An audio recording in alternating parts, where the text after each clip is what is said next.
Welcome to Wormhole Watch, the weekly show on my channel Duke Devil 95, where we have been watching Deep Space Nine from the beginning. We are now on the third episode of Season 2. It is the conclusion of the opening 3-arc episode of Season 2, and this episode is titled The Circle.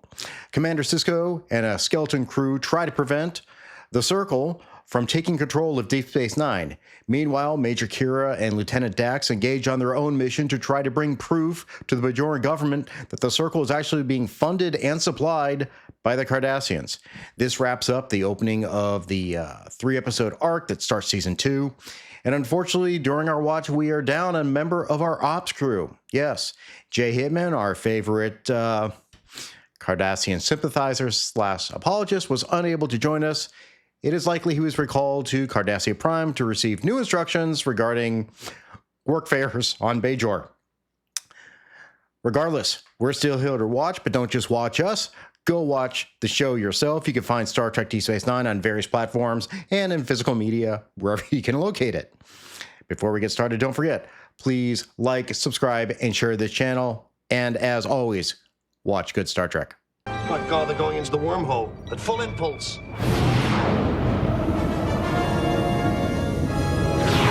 We are here for the third episode of Season 2, titled The Siege. Adam probably remembers how this ends up in the end. Fractured, any idea where things may go? Any clues or anything you're looking forward to right now? Oh, not in particular. I mean, if I was to make a guess, I don't, part of me doesn't foresee the Circle getting wrapped up entirely. I got a feeling they're going to probably hang around, but I don't know. It's that's at least one suspicion, but this is because it just seemed just such a quick thing. They're building them up. They're building them up. So I'd almost like it could come back. Like this is the opening for later on. Right. Exactly. Okay. All right.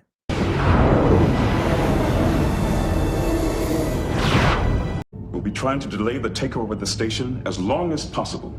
Hopefully, as long as it takes to expose the Cardassians' involvement in all of this. I hope that's not all of Starfleet there, you know? They just need a small representation of who is. It's like 10 people. It's 10 people. We just gotta. All right, well, we'll stay. Ron, do you actually believe that I would sacrifice my own brother's life? Personal profit? Okay, good. He's that aware. I don't have any choice. Don't you? He needs me. We don't. Just throw Keiko at the airlock. Just let the I was wondering when you were going to say something. I forgot her exact reaction, but I had to wait till I could confirm. Yeah, Keiko's still going to be a bitch. I actually just thought you were going to do it as soon as she showed up on screen. No, I wanted to give her a chance. I was feeling generous. And how'd that go? Not well. No. She confirmed what I always believe. She's always going to fulfill her role as just, hi, I'm a bitch.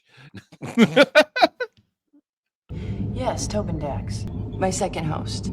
Barely a sex life and no imagination, but he knew phase coil inverters like no one else. We talk about rules of acquisition popping up. Now we have another Dax host. Yes. Jadzia's the one we're familiar with, of course. Curzon, who was Ben Sisko's friend, and Tobin, who is the second host. Interesting. It's going to be important to keep track of Dax's hosts. There are some in the issues all the way to issue. There's a very big issue, and even when it gets resolved, it's still going to come back into play in Season 7. This foolishness. I still have. So what trouble do we think Fork got into this time? Oh, I don't know. Selling seats. Where did you get that idea? I know. Crazy. This how quickly that deputization has gone away. It's like a photo of the perp walk. Yeah. Every time. At the pack. What's the problem? He's been brokering seats on the evacuation vessels. Clients. I have got more than 200 people who want to get off this station. Where did you get more seats? Let's go. Adam, what's that phrase you've used before? What is that word that you use to describe Ben Sisko? Boilerplate. This is Ben Sisko. This is Ben Sisko. I mean, okay. This is I've had enough of your shit. That's it. Especially for such a situation like this, it's like, all right, now you have run my patience down to the nub. I mean, boilerplate. He is the lid is bubbling over. The steam. That's it. Yeah, he has reached. Gonna rip his throat out. This is the most accurate Ben Sisko we've had. Where it's like, yeah, you know what? I've had enough of your shit. That's it. No more. You're getting hands now. Actually, what I would say is he's a little more unrestrained here than we will see him later on. Yeah. Yeah. But there's the passion. This is the passion. Yeah, they're tweaking the Ben Sisko passion, I think is the best way to say it. What I also find particularly just amusing about this too is Quark unfazed. Like he's telling him exactly what it is, and he doesn't seem to be taking any of it personally. Also, look at Lee Nallis in the back there. He's just chilling. I don't want to be here. Yeah. I made a huge mistake. Maybe I should have stayed at the work fair. That's right. Building those job skills. Yeah, building those job skills, mining rocks. Where are you running to? This is Bajor. We fought a war to regain our homeland. I mean, it's an okay speech. I don't know if it was turn the table speech, but no, but Lee Nallis is finally useful for something. That's true. That's good. Instead of him hanging out in the background like that. Yeah, I mean, it's like, everyone's trying to evacuate. Bajorans are okay. We don't have to leave. So, let me get everyone else out of here. I recognize I can do that. But let's also talk about the lie he's spreading. About the Cardassians? Or he said there was a war. There was no war. Oh, Fletcher. We're channeling Hitman again. Oh no! That took us police action. I get declared. They were there to help. Police action. Oh right, they were there to help. That's right. The Cardassians were there. War. They were just being ungrateful towards all the help the Cardassians brought to them. That's right. All it is. They just like they're rebelling now. They don't want to learn how to break rocks when the Cardassians are imparting very important knowledge on how to break rocks. That's right. At job fairs. Exactly. They just did not have the patience they didn't have the patience to learn those skills, and they just rebelled like angry children. That's all the Bajorans are, angry children. Yes. Ungrateful children. Ungrateful, angry children. We paused for a second here. A letter I wrote you. I would just like to remark that beginning of a pattern with Jake. I'm going to stay in a crisis. Yeah. Mm-hmm. Think about it. Yeah, that's actually true. Yeah, beginning of a pattern that will be seen repeated in crisis moments. I'm Jake Sisko. I want to stay for different reasons going forward, but yeah, and some very dumb decisions to make. To be honest with you. Oh yes. His the one especially that when he's going to stay later on, it's a very dumb decision. Oh yeah, because we'll explain it when we get there. Difference of cultures. One is like, yeah, you're not getting the protection you think you're going to get. Yeah. So. Oh boy. So I forgot. Pattern emerging for Jake Sisko. That's actually true. My brother's on it. He's got my ticket. His brother Ron did go aboard, but he was with a Darbo girl. A Darbo girl.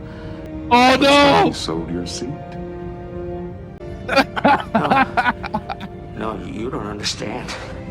That's some instant karma there, Quark. Yeah, karma's gonna bite you in the ass. It got him. I don't think it got that's him a rule good. Of acquisition. I don't think that's a rule of acquisition. He said, do they have such a concept of karma? I don't know. So yeah, we're setting up basically what's going to happen, which is some people are staying behind. Yeah. To remove equipment. Do you believe that? I couldn't imagine Quark doing a whole lot. No, but he got screwed. He got screwed by his brother when he was going to screw his brother over. Let's be honest. He would have sold ROMs. Oh yeah. Oh yeah. Totally Without a sold doubt. Without a doubt. But do you really think that they're staying behind to remove equipment?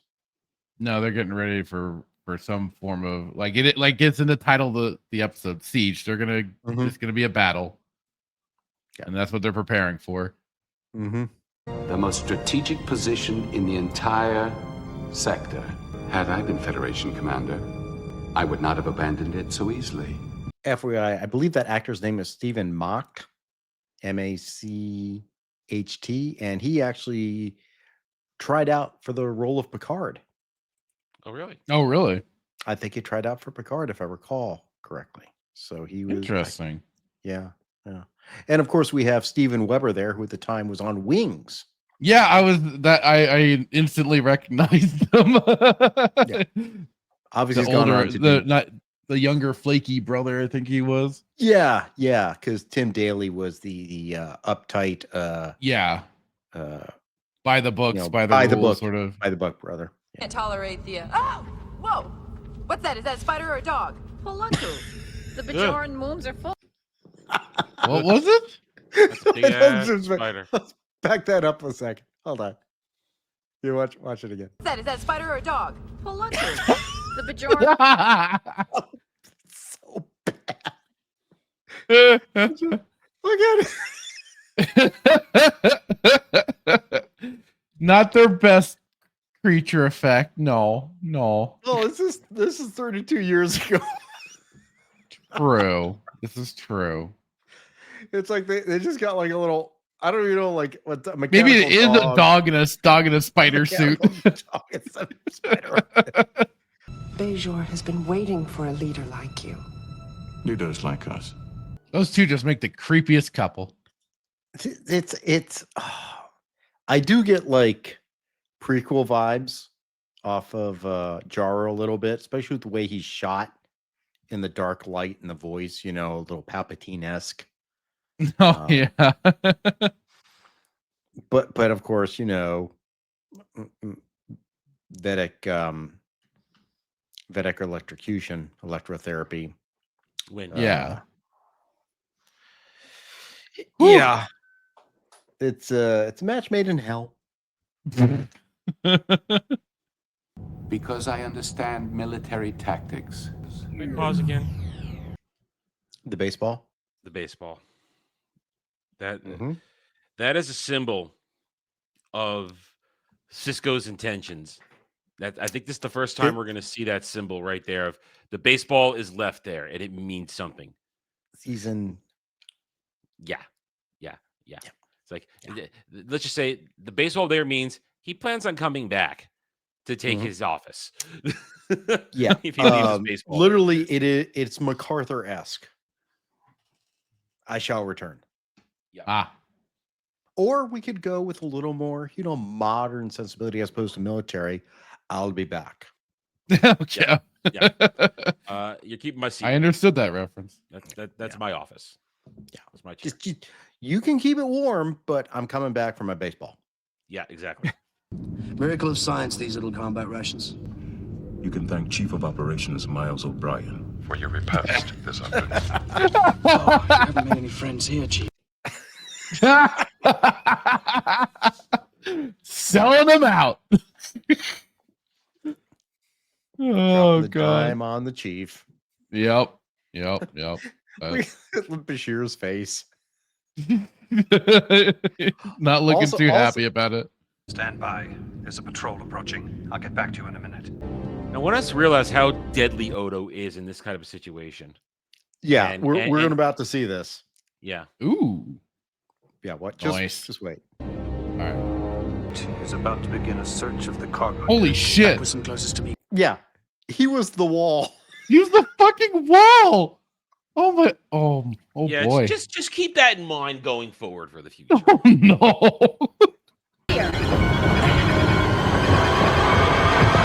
Seatbelts would be nice. Yes, they would. Very nice. Star Trek, famous for no seatbelts on any chairs, no harnesses. Any nothing. ship? No, nope. And there's no inertial dampeners on that ship, guaranteed. Yeah. So that they should be dead.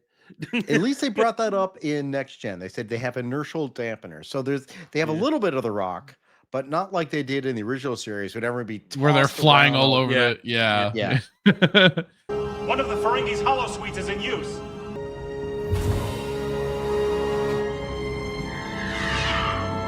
Oh darn! Haha, you're retarded. A hollow suite is in use. It just happens to find the three people you're strongly those are the three looking people for. I wanted. It's almost like a dream come true. Like what happened if I programmed a hollow suite? I do remember now. In Wings, he was the dumb brother, kind of. The Cardassians are supplying the weapons for this coup. That is a Federation lie. What did he say? Nothing of consequence. Oh, liar! The general, he's truly he's for Bajor. He's not. He's corrupt. a patriot. Yeah, he's a patriot. He believes in what he's doing, and he believes in everything. But if faced with the evidence and given the options that Sisko would have, that Sisko just told Brian there, Colonel Day. His he name would is have actually listened. Colonel Day. Colonel Day. Yeah, he would have listened. He would have listened. That also tells you maybe where Colonel Day is aligned. Yeah. Oh, definitely. Absolutely. Definitely. I'd die for my people, but sure you would. Dying gets you off the hook. Kira. Hitman, do you recognize this? Only he was here. I'm sorry, I said Hitman. I meant Fractured. Do you recognize what's happening here? No. Other than they're gonna try and sneak into the place dressed as. Have we seen Dax wearing a Vedek's habit before? Was that in a part vision? Was that part of her vision? Mm-hmm. Oh. I just have one small The problem with nose. this. Oh, Yeah, the nose. I mean, we know that you could do surgical reconstructions, but man, they happen to have somebody on hand that could do a Crusher level surgical reconstruction in 6 hours. I don't know about that. I know. But don't worry, because if you go back to Kurtzman Trek, in Strange New Worlds, they just inject you with DNA and change your entire physiology. Oh, I didn't know that. And now my brain hurts now for knowing that. Yeah. Guess what I've decided to review? Oh, why, Brad? Why? Yeah, we all got to take one for the team sometimes. Oh, someone's got to watch it and review it. Your mother did the day you were born.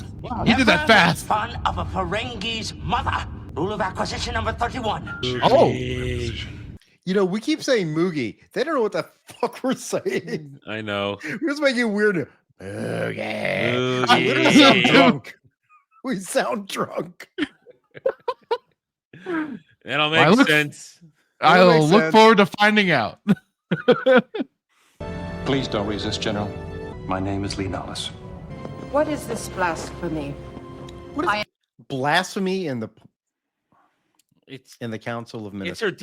It's her default. I know. It's her default. This coup will deliver Bajor back into the hands of its greatest enemies. Then you should have no objection to an inspection of this man. Return the command of this station to Starfleet. Off the hook.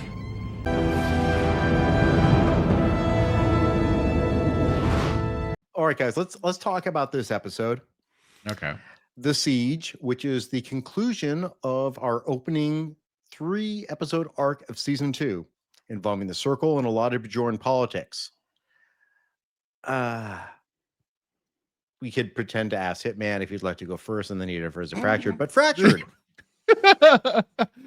what was your overall opinion just on this episode, and then maybe tie into what you think overall for this episode? For the whole arc? Well, like it was for this episode in particular, because I love the Stargate franchise and I love Stargate Atlantis especially. This reminded me a little bit of the Janai episode when they sieged Stargate Atlantis, Atlantis base.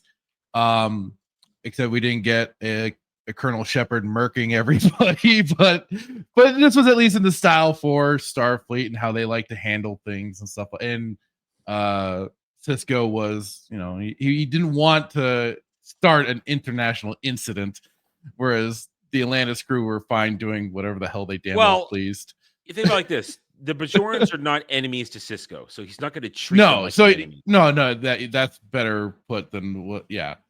So it was especially great getting to see like Odo really put his shape shifting skills to some new, and that was very slight. And that's slight, and that's because Odo's like basic when he comes to that stuff. Very basic. So I thought that Odo's not creative. Let's just say that. Okay. Odo's not creative. So that was I still thought that was still pretty cool. I was kind of hoping the way you guys kind of talked, like he was gonna kind of go a little thick house on some people, or at least take them out in some creative ways, especially with his shape shifting, or at least even in a basic form. But I think if this show had been made currently, it would have been much more actiony and dramatic and stuff like that, which it might not have done so well. But it's constrained by the effects at the time. Right. Oh no, absolutely. And I like I said, I still thought that was really cool the way they did that with him in the wall and stuff like that. Like it definitely brought everything back to a head, because like thank you again for reminding me of the vision and everything. Didn't quite pan how I thought with old Nurse Ratched there being like, oh, you have evidence, you say? Well, what is this evidence? And like she was quickly willing to throw Jaro right under the bus. Oh, she knows when the game is up. She's very opportunistic. That's for damn sure. Cockroach. Wins a cockroach. She knows when to flee. She knows when to not to fight. She knows go into hiding and when to stay and fight. And especially how quickly she at the beginning, blasphemy. Like, okay, lady. But like Adam said, that's her go-to. That's what it is. Like, blasphemy. If you say anything against her, it has to be blasphemy, because she thinks she is the church, basically. Right. Yeah. She's on that big of a power trip.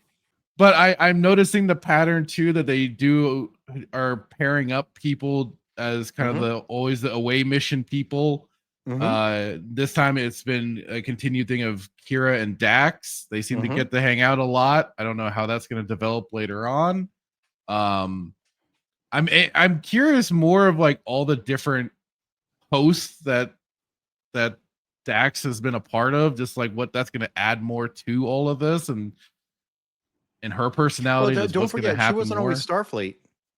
Well, that's what. Yeah, I'm kind of curious, like where her those prior people, host. Her prior hosts. Who what kind of people they were, more than just a few references and everything. So, but. Let me ask you this. I don't know if you caught this. Adam will know exactly what I'm saying. Did you notice when Chief O'Brien was talking about the rations and everything? Yeah. And Julian chimed in. Yeah, I did. What did he call him? Oh. Did he call him doctor? I missed that. No. He said, Julian. You haven't made any friends here, Chief. Or should I say chef? Julian! Oh, yeah, you're right. Seems a little more familiar, because don't forget, what was the episode? The Storyteller. That was yes. That was where a wonderful episode. I was starting to hate Bajorans. Enjoyed with the Village of Idiots. That happened.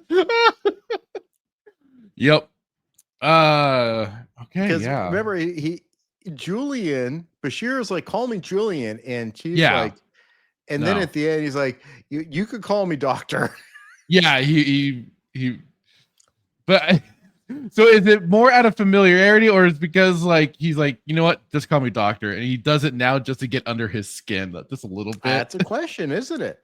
It is. Was he trying to get under his skin, or does it just show, or just being a friend, more familiar? Right. Overall, I mean, of the entire arc starting season 2.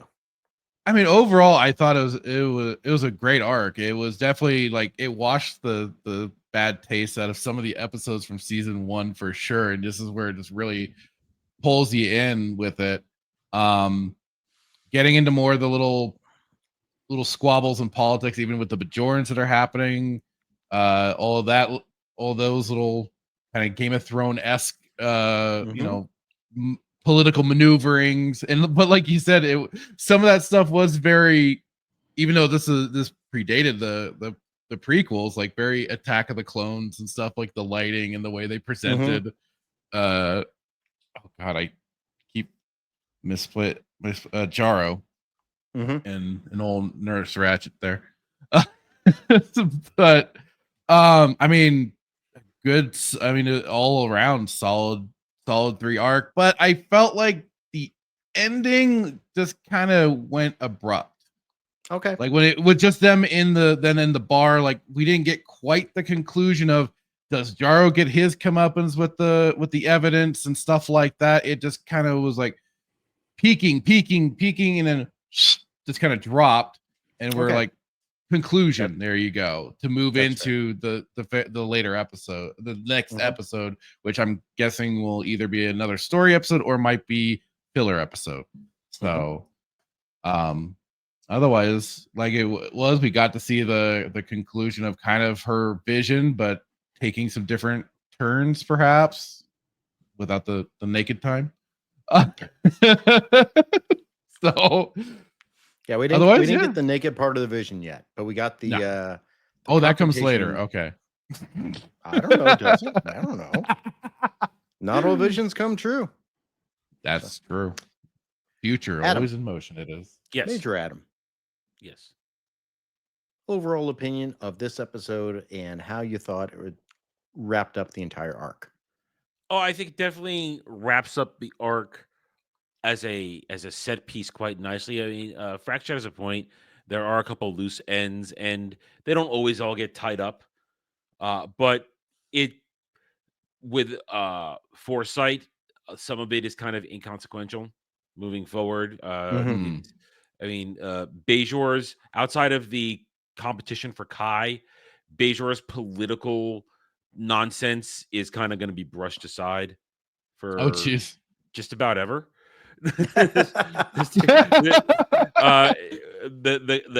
The who's going to be Kai contest is the most important thing coming out of Bajor for the rest of the time. And I mean, I'm not saying Bajor's government goes away. It just is no longer a focal point. Everything becomes more Federation based, more station based. The characters, and we got to see our command crew put into some good situations this episode. They were having to think on their feet and do stuff. They were not locked into the chain of command, so we got to see them spread their wings a little bit, and it was a little bit of what you're going to get going forward. Were there a couple were there a couple of coincidences that bugged me? Yeah, of course. Bareilles guys are the ones that found them in the forest. Yeah, that little was convenient. Little convenient. A little too much. But we're already in the third act of the episode. We had to move it along. They can't have Dax and Kira going through the forest for the episode with that much little time left. So they had to do something to speed them along to the capital. So there you go. You got that done. But it was overall, it is a solid episode, and it was a wise decision, if you ask me, for them to do essentially a trilogy to start the season, because I think they knew damn well that they were holding on by a thread, keeping everybody's interest after season 1. They knew it because they're still figuring things out. So like, okay, you know what? Let's do what we're going to do. Let's tell a story. Let's tell a story, something serialized. And let's give people a taste, and let's see how they react to a serialized story for 3 episodes. And it was well received enough because people kept watching, and everybody, by the time you get to the end of the season, you're going to be glad you stuck around. If you were wondering, should I stick around? So it did its job. Not great, but serviceable. I pretty much agree with Adam, and there's a couple of things I want to point out. Obviously, we talked about a little bit the way Ben Sisko acted with Quark in the beginning. Yeah. Just grabbed his throttled the little alien. What was the movie with the throat rip? So that's Roadhouse. That's Roadhouse. Roadhouse. Okay. Yeah. So yeah, it's almost like he's gonna go Roadhouse on him in a second there. This to me, and Adam alludes to this a lot by saying boilerplate Sisko. Ben Sisko, and we've talked about this before, they're still really working on the character. They don't quite have the character. A.V. Brooks is having more influence on the character, in my opinion, trying to get it to where he feels comfortable acting. You're seeing a little bit more of, I'm going to say, action-oriented or command Sisko. I was going to say the command was definitely a lot more present this time around, and he wasn't such a backseat player. Right, finally. exactly. We've talked about that, how Ben has been a backseat driver. He was basically like the lead guy. He has more authority, and he's literally directing an insurgency. Right. So he's showing some strategic knowledge, and that's going to become important later on. Obviously, I mentioned, O'Brien calling him Julian. What does that mean? That's a little weird. Is he just messing with him or what? Also, look, Julian, the doctor, the bumbling. Remember when we first saw Bashir, he was kind of a bumbling doctor. Don't you remember that? A bit, and just the whole lovesick puppy following Dax around and stuff like that. And this one, he really more confidence. He did. He stepped up. I wouldn't get too close to that. It's thorium isotope. Prolonged exposure could have very nasty consequences. This kind of brought something out of him. Yeah. Something was brought out of it, Adam. What do you think about that? Yeah. Uh-oh. I'm sorry. Temporal Prime Directive. Julian Bashir is an interesting character. It is, and I don't. And they wait, Adam. I think we're on the same. Go ahead. I think we're on the same time. I don't think they had decided to do it yet at this point. Yes. They hadn't decided to do it. I mean, his no, they comment hadn't. I made a. I now with again foresight. I made a delicious candy bar that served the purposes. We know what that means with foresight. That stuck out to me a little bit because he was so. But when you see that, when we talk about when it happens, we will reference this. I'm sure they hadn't decided to do it yet. I don't think they had decided to do it yet at all. And this is not unusual in long-term shows where they run several seasons and something happens, and you learn something about a character. Like I said, we will learn something about these characters throughout the entire time. And we've it's not a spoiler, but you're going to learn something about Julian. You're going to learn something about all of them. Anything you do could have serious repercussions on future events. Do you understand? I have no clean way to say this. No clean way. We have to. Look. We have tried our best not to spoil stuff for you guys. Yeah. Oh, you guys have done it. Like I've said it before. You guys are doing fantastic. Even though I know how much you are, because it's like when I go back and watch Star Wars, I get to relive it again as like 5-6-year-old me. Going back and rewatching all this, I'm like, oh my God, I can't believe I missed that. Oh my God. So, and then also fun for me is just seeing you guys react. Yeah. And like knowing when things happen, I'm like, oh, I can't. Like Adam and I keep referencing something that's going to send Hitman spinning off the planet. Yeah. But it's fun.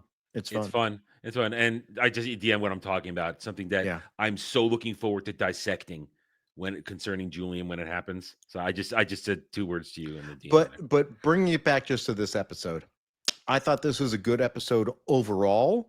Yeah. I thought it advanced a little bit more in Ben Sisko than we've seen before. We actually got the sense that he actually was a commanding officer and had some ability beyond just sitting there and like being political. Yeah. That plays in later on. It actually moved along at a good clip, I thought. That it did. Pacing was fine. No problem. Yeah. Pacing was really good. I mean, I was like, holy crap, we're actually moving pretty fast because we weren't busting up a lot. We were just like really enjoying the pacing of the episode. But absolutely. Like you said, Fracture, some of it's a little bit rushed, but that's what's going to happen when you're trying to wrap it all up. And there's so much to wrap up. You're not going to get all the storylines resolved.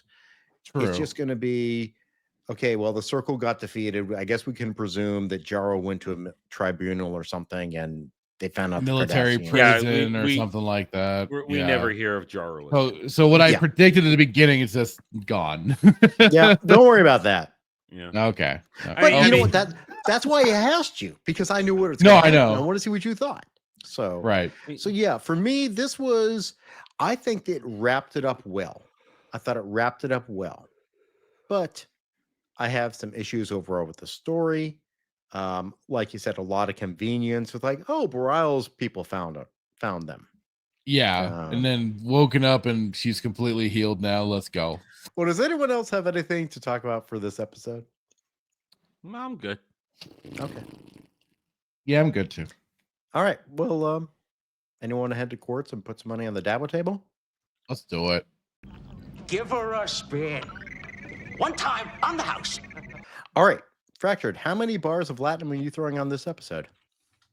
I will raise it by 1 from last episode back to a 7. Oh, okay. You're going to 7.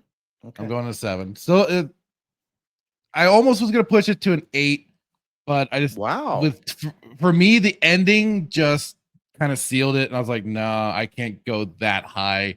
The 7 I think is still good. Okay. Like I said, I still enjoyed it. All right. Adam, how many bars you putting on the table? It's a 6. It's a solid 6. It does its job. It concludes this little mini arc of the story, and we are now. Like I said, we got a good look at all of the characters. Everybody got to do something this episode. Nobody was left out. None of the main cast was left out. They all had something to do, and that's important in an ensemble show. Yeah. So, because we've seen episodes where people get left out. Yeah, because there's focus, but everybody got something to do. Everybody shined. Even Jake and Nog had something. Yeah. Jake and Nog had then their good little bro moment. Everybody shined. Even Rom, who will become more prominent as the series goes on. Rom had a moment. Yeah. So when he cheated his brother and stole his seat. Yeah. Everybody had a chance to do their job, and it made it fun to watch. So solid 6. Yeah. So I'm looking at this as kind of the wrap up of like the trilogy.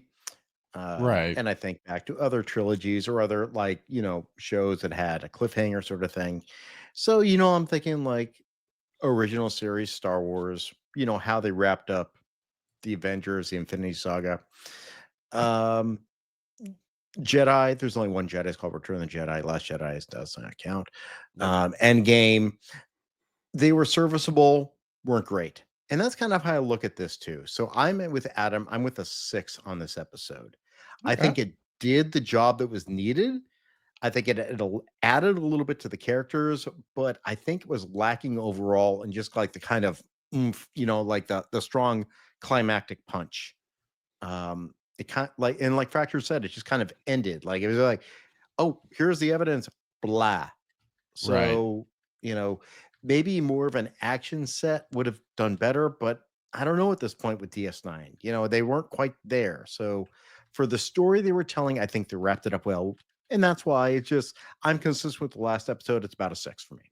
But overall, I think for opening of season 2, I think we all agree that the show is off to a better start than we saw originally. I mean, obviously, Emissary set up the show well, but this actually sets you more. It gives you more of the idea that we are in a place that is solid. Here's D Space Nine. Here's Bajor. Here's all the politics. Here's all the machinations. Here's all the characters. How are they relating? We're starting to see, like Adam says, the story forming, the characters forming. So this is the beginning, at least in my opinion, maybe Adam agrees, that we're getting to the point where it becomes an overarching storyline for the rest of the series. Yes. And with that being said, unfortunately, we did not have Hitman tonight to join us. We sometimes, maybe we did a little bit of channeling. Hopefully, he'll be able to join us next week. Hopefully, for an episode which is called Invasive Procedures, if I recall correctly. It is a Jadzia Dax episode. Oh, okay. And the guest star is John Glover. But that'll be next week. Hopefully, Hitman will be able to join us. Otherwise, go watch the show yourself. Go see if you agree with our take on it. You can find all of us on various streams throughout the week. All of our links are down below. And like always, questions, comments, witticisms down below. Click all the good buttons and go watch good Star Trek. See you guys next time. Bye. Bye-bye.